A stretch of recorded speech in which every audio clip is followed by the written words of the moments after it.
My name is Otakpa Atta, and this is my lab for Eecs, my final project. So for this, I need an Arduino board Nano 3, a CO2 sensor, a pump, 9-volt batteries, and my laptop to be able to automize the watering of a plant.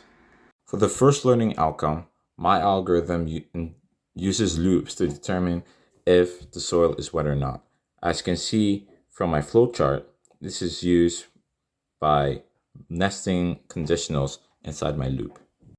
In my learning outcome 2, I had used procedural programming to implement a loop into my algorithm to have conditionals that use the CO2 sensor to check whether if the soil is wet or not. This would be the deciding factor to check if my board is still pumping water or not.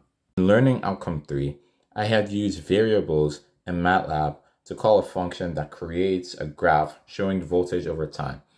This graph shows how dry or how wet the soil for my plant is. For my learning outcome 4, a state machine had been used in my program. The state machine is contingent on whether the soil is wet or not, as it only pumps water when it is dry and stops when it is wet.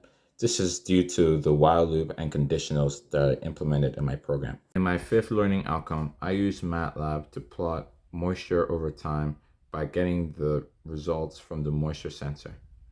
My 7th learning outcome, I use MATLAB to connect to my Arduino as it is connected to the moisture sensor, as this is responsible for recording the voltage in the soil.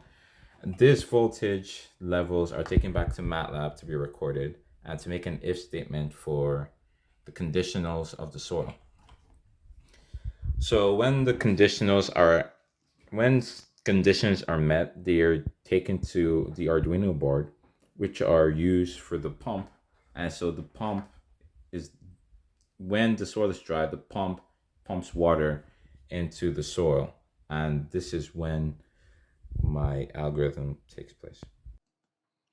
Okay, this is a live presentation of the graph and the command window.